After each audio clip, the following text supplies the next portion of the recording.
Right. It's 11 o'clock. My name is Greg Chambers. Welcome. This is I think it's number 5. I need to double check. It may be number 6 in our series, our lead generation webinar series. We have a dozen of these planned, and this is somewhere towards the middle. But today is getting more leads from your website. Specifically, this is a different way of saying search engine marketing and specifically SEO, search engine optimization. So in this, we're going to run past some of the stuff that you can read anywhere, which is like tags, how to tag your site, making sure that your website is fast, that it's responsive to mobile and tablet devices, and that it's professionally designed. And we'll get into hopefully some new ideas. If you have a topic you want me to cover, by all means, let me know. So this is what today's agenda is, the introduction. We're doing that right now. And then we're going to frame this content, or I was trying to come up with a different way. Every time I say we define the content, but basically just try to get on the same page with a few ideas. And then I'll jump right into the 5 ways, things that you can do right now that will help generate more leads from your website. And then we'll summarize.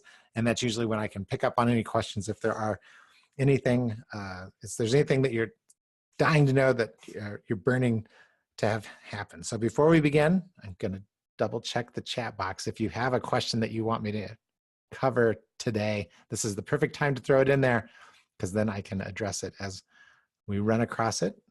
And if not, we're going to jump right in to what happened. So in today's agenda, of course, this happened this week. So I had planned this. So we planned this months ago. And as this topic rolled around, this jumped into the week in the news, right? President Trump, and he put this right up on top by saying, the Google search results are biased. And great conversation, at least that popped up in my little world where I pay attention to search engine marketing. And what ended up happening was if nothing else, it really revealed that there's a lot of people who have no idea how search engines work, even though we use them each and every day. And why, as marketers, we should be just investing a little bit of time into learning how to make it work for us. So I'm not going to get into all the details of how of all the people who revealed that they really don't know much about anything that's happening out there. But at the same time, it's really this topic. It's how do you get it? You can't necessarily dictate the search engines to give results that you want. So if you can't dictate it to them, because if it's so user driven, how is it that you can jump up on top of it? The reason this is an important topic today is because social, especially Facebook, it was a heavy lead generation tool just not that long ago. A few years ago, everybody was on social media and saying, this is how we can generate our site traffic. And that has dropped over time, and search, which had been number 1, was replaced for a brief period of time, and now it's coming back on top. And why is the reason for that? Well, let's get it straight. When I talk about social, I always think of that as an interruptive marketing activity. So anything that, if anybody's on Facebook, they generally want to be on Facebook to use Facebook. Whereas search, it continues the user's activity, right? They're bringing their intent to the search engines, and you're just trying to be part of that conversation as it goes through there. So what had happened in that time period when social traffic was to websites and lead generation was climbing is they weren't really charging for ads, right? They weren't forcing us to use ads. That's when we could have like a Facebook company page that got put into people's Facebook feed and would generate leads. And slowly over time that got squeezed. And the way to generate leads now from social is to buy ads. And that really isn't all that much different on search, but you can still get organic activity from search. We're going to be talking today about this side of the realm, which is we figured that our users have, they are expressing some intent, they are trying to get something accomplished, and then we're going to help them get there. So that's what we're going to be focusing on. And then another thing that I want to point out when it comes to search engines is this just happened to me too. I just dropped my kid off at college, and in the dorm was a branded Amazon dot. So we're living through this this change where the robots are teaching us how to talk to them. So I dropped my kid off. Dot is, and I don't know if you've ever heard anybody try to talk to this thing, but listening to the boys who are super tech savvy try to communicate with this this uh, Amazon, I think it's what it's called, an Echo Dot. It reminded me of, I just was listening to a Radio Lab, More or Less Human, where it's all about the Turing test, how we can tell whether or not we're talking to a robot, and who can decide whether or not we're talking to a robot, and this natural language processing. And they were saying, well, that's it, right? These robots are fooling most of the people. And then somebody pointed out, well, actually, it's because we're communicating via text with them, and the robots are actually teaching us how to communicate with themselves. The search engine, if you think of it as a big robot, if we think of our website as part of the big robot, it's a little bit easier to frame out what the rest of this discussion is going to be about. So we know our customers do these exact, right? If we're learning how to talk to our robots, if my kids are learning how to talk to this Echo Dot, then we got to figure that all of our customers are doing roughly the same thing. So the more we can make our website fit into the way that robots are thinking, the easier it is for us to generate leads. So with that in mind, let's talk about the 5 ways that I can give you to help generate more leads from your website today. The first one we'll talk about is tracking. The second one is the Search Console, which there's also news about that this week. And then we'll talk about keywords, the no-guess method that we use here at GoLeads, and then our the lead generation service company, the Lead Gen Compass, and then how to match content to the decision process of our customers, and how to build instantly useful content. I'll give you a little tool that we've been playing with that we've had success with over the last year. So number 1, track it. You can't, right? What I mean by this is, if you can't measure it, it's hard to manage it. So when it comes to lead generation, when we're first talking to people, one of the first questions that we ask them is, how do they measure, like how many web leads are they generating right now? And if that's a hard question to answer, that's usually the first place we got to get started with, right? Because if the first question is, how do we measure it? Then the next question is, what is it now? And then the third question is always, what do you want it to be? And that's that value of the difference. If you're trying to sell this, so if you're trying to sell this to ownership, that delta, that difference between what it is now and what you want it to be, the value of that difference is what justifies any investment in helping with lead generation. And we'll get into, as all 5 of these come together, you'll see why I think the juice is worth the squeezing on there, because that's right, why it's important to be able to measure all this stuff. You need to be able to answer all these questions, like where does traffic come from? How are they, what are they doing when they're on the site? How many take the actions that we want on the site? How much did it cost for each visitor? How much does it cost for each new visit? How much was it for each action that they took? How would you know if they converted?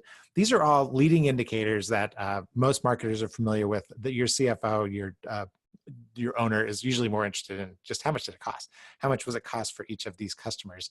But again, the first way to get on top of this is just to have these measurements in place and then break them into those 2 pieces. I probably should have labeled it, but if on the left is leading indicators, then on the right is our lagging indicator, right? It's our how much did all this cost? We were just working with a new e-commerce client, and the CFO was asking, as we're ramping up a brand new site for them and new traffic, there's no sales. And so her question is why are we doing this? So we had to walk her through this whole process, because the goals that we had set up for this website were more, they're starting out as, the first thing we'd like them to do is to pick a product and add it to the cart. And so if that's part of the journey towards making a sale, how many of those are we generating? And I was showing her, so for the first money that we'd spent, to get anybody to add anything to the cart, we were probably paying upwards of $400 on that. So that's a cost for an add to cart. I guess you could consider that a cost per lead. And that has now come down so that we're getting add to carts at around $40. for this last batch of advertising, but man, the first sale that comes through that any of these channels is going to be expensive, right? Upwards of a few $1,000s. What was interesting is in talking to the CFO is that she totally gets it, right? I mean, but it's in the language that she's after, which is how are we managing, like what are the numbers? And if we can measure it, we can manage it. And that's really what this is. And if you want to generate more leads from your website, this is the first part, is to get this piece down so that you have measurements that are meaningful. If everything on the left is, at one point it got branded like vanity metrics, but they're metrics that they don't really mean all that much. Like, oh, traffic was up 40%. Well, what does that mean? Where is it showing up along the, in the pipeline? Where is it showing up towards the end? Being able to put measurements on there. It doesn't mean it's like cost accounting, right? It doesn't mean that we're going to be able to eliminate all these different costs. It's a management tool. If we can drive those numbers down, number of sales up, cost per lead down, generally that's good for a business. And that's how we'll go from there. Number two, the second way is Search Console magic. And I said, what is it? It's, well, the user right? If we feel like our user, our prospects are telling the search engine what they're asking the search engine for information, telling search what it wants, I want those terms, right? If I could get into my prospect's brain and have them have them give me the exact terms they type in as they're researching information, as they're trying to work towards my website where we'd be able to convert them into a lead. I want those actual terms. And what had happened is Google, I don't know, I want to say like 2011, 2012, it used to all be in analytics. You could just go in there and you could see all the terms that people were typing before they were coming to your website.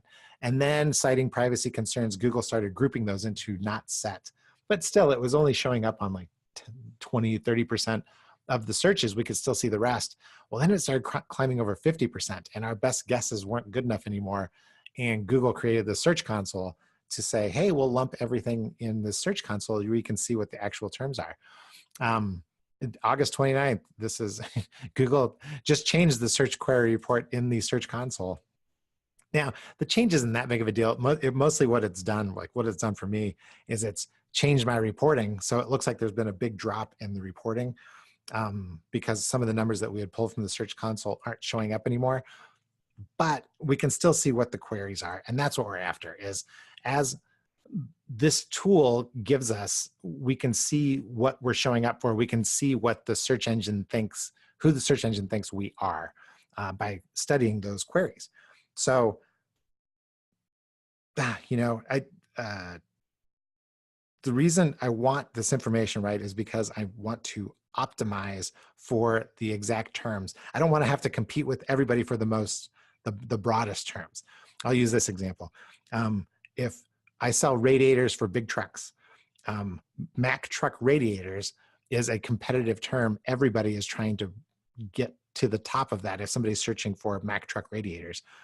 Instead, I would like to buy something for a much less search term, but one where it converts and it turns into a lead. So as with the social marketing, they're just forcing us to buy ads to learn this information, but we can still harvest a lot of information from the Search Console. So I suggest you set up Google's Search Console onto your site. That's my way number two. And I'll give you another example. It's when you talk about specific terms. I used to run a tropical Hawaiian shirt company. And the best term, if you had to take a guess at what the best term for a Hawaiian shirt seller online is, right? You'd think Hawaiian shirts, right? Well, actually, our very best term was tropical shirts. For whatever I paid for that, I want to say it was, in my mind, it was like $5 for a new customer. And our average sale was upwards of $75. So paying $5 for a new customer for tropical shirts, it was great. There just wasn't enough people searching for tropical shirts. But our very worst term, one of the ones that never converted no matter how much traffic we sent, was the word Hawaiian shirt, or the phrase Hawaiian shirt. And it was Hawaiian shirts we did get business from, but Hawaiian shirt didn't get any from. Why? I have a lot of reasons why, guesses as to why, but in the end, I don't know. why it was. So all that information, though, comes from working inside of the Search Console, working on your reporting in analytics, and tying all those things together. So still hook up the Search Console, even though this week there's been some changes to it that are not insignificant. But just know that we're still, that user intent detail that we're after, it's still going to require some teasing out. So let's get into how we do that. That's actually way number 3. Keyword research. This is our no guess method for how to do it. So let's see, what did I say here? Buyers. Oh, this is invest in keyword research. Unfortunately, where we could do a lot of it for free or just sweat equity before, sweat cost, it's a little bit of elbow grease and we could dig in there and find it. Now we need to actually invest the elbow grease and purchase it. And so we use Google Ads to do this so that we can get into the no guessing method. So am I in the right place? I'm not in the right place. I jumped ahead of you.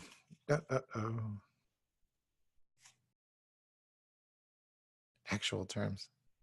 Well, I hope what I said just made sense, because I jumped ahead on this. Oh, and Wilson's angry at a squirrel in the live. You can hear him growling. So in this, what we're doing is we're by buying these terms. So if we're going back to that Mack trucks and selling it, we're actually buying the terms by buying ads on these terms. Google almost, I think they're required to, they have to show us exactly the term that we've been searching on. So you can look under keywords. So by investing, we can actually get into those exact keywords. So these are actual search phrases from real people. When we show these to clients, oftentimes they say like, oh, it's misspelled, like Freightliner. There's no such, Freightliner is one word, blah, blah, blah. This is what people actually type in for these things. It includes misspellings. It includes things like, hey, Google, that they're doing to, or launching Siri or Google or whatever it is that they're doing at first. But if you can pull in there, the interesting thing is you can start to tease out where they are in the decision process when they're doing their searches, right? About halfway down the road, somebody has actually typed in a part number. It looks like CXU 612. That is probably late in the decision process. But some of these searches, right? Like how much does, how does this work? How do we, to delete the DPF, whatever the diesel particulate filter is, if you know anything about trucks. This is where that information comes from. So if the Search Console was giving this to us before, right now we have to go buy it, but it's still, as you're trying to generate more leads, it is worth the investment. And let me give you an example of that. Because I say it's worth it because as buyers are changing, it's no longer buyer beware, right? That used to always be the thing that we would say with to the general public, right? Is a buyer beware. If you're going to be buying something from somebody, you better know where it's at, because the old way, it really was, if the middle part, how people make decisions is it starts with the problem, then we research ways to solve it, we find options, and then we work towards the best deal. If that's the path that our customers are going on, there was a time in there where we had all the information as sellers. So that research phase usually involved getting in touch with the seller before we could ever get to what it was that we were going to purchase. The new way, right? All that information, all of our research, our options, that best deal, all of it is online. And so the only thing that we start needing salespeople for are to take orders. Now, I know this isn't true, but this is certainly the way that a lot of our buyers operate, under the assumption of I can find all the information I need to find, and then I can make my own decision. I don't know. We know that they may not be making the right decision because, right, they do this rarely. We, being in our, whatever our business is, we do it every day. So we can help them with, these are some options you didn't consider. Here's some research that would have helped earlier in the process, but you're contacting me all the way at the end. So how is it that we play earlier in the process?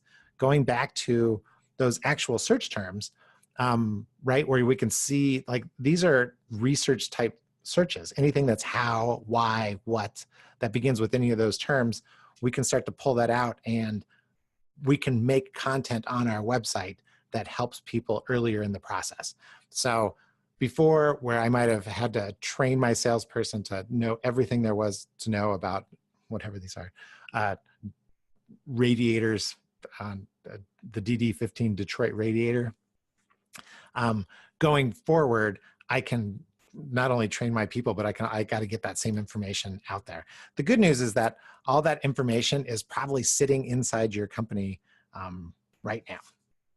So how do we do that, right? And when you say, gosh, Greg, what do you mean we could put that information online? Now, if I go and take one of these searches, which is how to delete the DPF and regen, right? If I just type that into Google, I get a bunch of things that happen on here. The first thing is, I love special report, but that arrow up at the top, one of the first things it's pointing to is there's no ads up at the top of that. There's ads on the side and the shop at Google. If you were doing, you have to build a special feed to get into those ads. But for the most part, it's ad less because it's people searching for information, right? Google wants to sell more ad dollars. That's how they make money. But the only way they can do it is by making the search engine so useful to people that they continue to use it. So the first things that they're serving up top are the things, right? They're going out. It's the wisdom of the crowd, right? Everybody keeps voting on these. If I search for this and I click on the first result and I never come back and search for it, Google assumes that must be a good answer. By the way, I say this, I don't actually know how the whole thing works. It just, this is the way it works in my head. And then using this is how we generate leads by doing that. So special report, awesome. The people always also ask, those are other ways of phrasing. We talked at the very beginning about how we talk to these robots and the way that they're teaching us what how they process our language. You know, is it legal? Is it legal? Is it illegal? Those seem like the same questions. What does an EDR kit do on a diesel? By putting answers to those questions where they make sense, right? If it's a question that none of your buyers would ever ask, why put any, you don't need to put that information out there. It's probably still not your customer. But if it is something that your people would ask, especially in this case where somebody might do it themselves or be looking for a way to get around the cost of these, because I don't know if you can see in the upper right, DPF filters are $2,500. So if you were an independent trucker, $2,500 is probably a chunk to invest in. So you're trying to look for some workarounds. Even though you sell a particular product, it may be content that you want to make that fits into that. And so that's what we suggest. And we call it long tail searches, right? But it's going back to that Mack truck radiators is hard to compete for, but how to delete DPF and a regen system on a DDF Detroit. Content around some of those searches is a lot easier to compete with or compete for, and you can get your brand in front of people. And going back to that rule of 30, if you've been to any of these webinars before, the idea that 1 out of 10 it takes 10 exposures to a message for an idea to get through, and then 1 out of 3 messages gets through. So you need to come up with 30 exposures so that people know who you are and what it is that you do. This all ties into this to this idea. So that's way number 4 is segment, put the content where, aim for content that it describes what the problem is, aim for content that helps with research. Yes, that means that you may need to put some competitor information in there. And then options should always be including your own stuff. And then obviously if somebody's coming in on, I need a new Mack radiator, that should be all selling at that point. And again, you need to take these examples and kind of spin them around so that they fit you and your particular business. Okay, the way number 5 is something we've been messing around with. I don't know if you've been to the GoLeads site lately, but in the corner, what we did is we added a chatbot. And it's not a regular chatbot. This one that we're using is from Drift, a company called Drift. And you probably see these if you spend any time online. Drift is moving around. But one of the reasons why they're popular is because you can design interactions, which is, to me, a way of adding content. So when people first come to the site, one of the first questions that we have when we looked at this is, welcome to GoLeads. Is this your first time to the site? And we can help them if they click on this and then they answer the questions, we can help them design content. So changing our site, so the reason that we went with this is changing our site is a big deal. It's a giant site and there's a lot of pieces on it. So it's a giant project. We would like to know before we make those changes whether or not it's going to work, right? Going back to this, before I start building out these reports, I'd like to have some idea as to whether or not they're going to work. And that takes me all the way back to the measure and manage, right? If I know what it is that I'm looking for, where people show up in my pipeline, and I know what terms lead to that, and I can cluster those terms into a group and build content around it, that's how we generate more leads, by being more valuable to our users. So what's an example? So on our website, the nice part about this drift bot is you can change the message. So if the first message you see when you land the very first time on GoLeads.com is, welcome, is this your first time to our site? If you've completed a search, so you're a different person, right? Anybody who visits the homepage and clicks through a few different pages gets treated differently than somebody who actually took an action that we would be interested in, which is they built a list. In this case, it was like, the company's over 500 employees in Georgia. And when they built that, the question that we're asking is, does that count look right for your market? And when I talk about creating dynamic content that makes sense for people, it's because I can ask these questions, right? So if they click on the bot, it says a good count. Does that count look right for your target market? And it's, yes, I'd like to talk to somebody about it. That's, that goes into a lead sequence. No, it doesn't look right.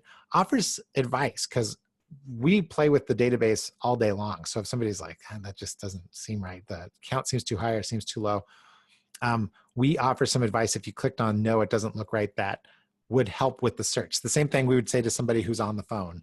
And then other people, right? It's like, yeah, that looks right. I'm just doing research. I don't want to talk to anybody. They can click on that and then it will work through. The advantage to us is, like, we don't use the chatbot like some people do, where we're going to man the chatbot. Our chatbot kind of works by itself, and we have a few different pages that we've plugged in these content enhancements, but it allows us to go through, test it, go back to what we were doing on number one, which is measure it, and we can see what it's doing. And so just as an FYI, on there, after using it for a year, the first thing we saw is that the number of inquiries that came into our queue, our inbound people, the number of inquiries did go down, which on the surface sounds bad, but then what did not change were the number of true sales opportunities that were coming through. So we were still getting the same number of opportunities. What was happening is that some of the questions that people have were getting answered. And what ends up happening, what's interesting in this chatbot, the reason I would encourage you to use it, it's way number 5, not only does it give you rich content, but it generates all these other questions, because people, like we said at the very beginning, people are starting to interact with robots a lot more, and they understand it a little bit more easily. They are, whereas they won't call to ask these questions, they were dumping in questions. I want to say we came up with, within 6 months, I think we had like 500 random questions. And then we had to go through those questions, right? And as a marketer, I'm going through the questions because these are all things that I would consider that our website is not helping them find, or it's not helping them find it easily. A lot of this information is out there. It's just not on there. So, or not somewhere where somebody can find it. So the question is, how do we redesign this so that we can actually get this information to them? So, like, is there a way to filter out mall shops, gas stations, fast food chains? Absolutely. Where is a good place to put that information, right? I can build, the chatbot would let me say, if somebody asks a question like that, I can pull out keywords and give them a response, or we can add that content to the website to make it more useful. Yeah, so my whole point with this is, it helps us be better, right? Be best.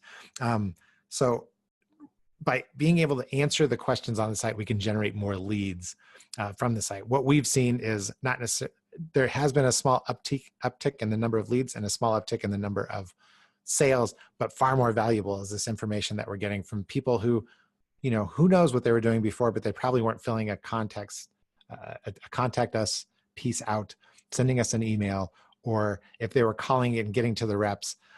Sometimes it's hard to get information out of the reps.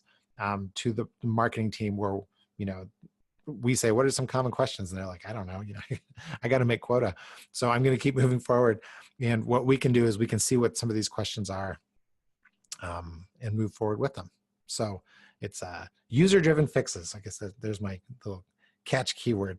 Helps us figure out where they're at in their sales and their decision process, and then we can better be there when we're there. So as a summary, that's what this was about, right? Tracking goals to manage your spend so that you can generate more leads. If you want more leads, the question is, where are you at? How do you measure it? What is it today? What do you want it to be tomorrow? And then can we figure out some value of the difference so that we can figure out what's worth investing in? Turn on the Google Search Console. If you don't have that on already, there's a lot of good things in there, and then you need to actually actively use it. One of the first things that popped up, as a matter of fact, inside of Search Console is it gives error messages like that don't show up on your site, but it's robot error messages. Like, we're having a hard time combing this, or this, there's issues with your website. The Search Console will give you those things. So if nothing else, it gives your technical people something to do to keep your website up and moving. Keyword research, we covered our no guess method, which is, yes, it means we kind of have to pay for it. We can get a little bit of it from Search Console, not as much as we used to, but we can still get all of it as of today from AdWords. I am making no claims that I know what Google is going to do, because AdWords is now called Google Ads. So constant change, which is good for all of us, I guess. Gives us an opportunity to compete. And try to segment your content for what stage in the decision process there are. It used to be that it was all sales person driven. And I know a lot of our businesses still are. We have a consulting arm, which is really mostly face-to-face, as opposed to some of the online things that we do. But this online piece is, again, everybody assumes that the information they want is out there. And if they have the time, they will search for it. And so try to be there when they're there. And then try out this tool, Drift. I don't get anything for saying that. As a matter of fact, it probably costs me more. They'll figure out a way to charge me more. But I have found it is a great way to get content onto a site and to actually have a regular sales conversation. I won't say that 1 million users are using it. I know that they have some fantastic stories on their website.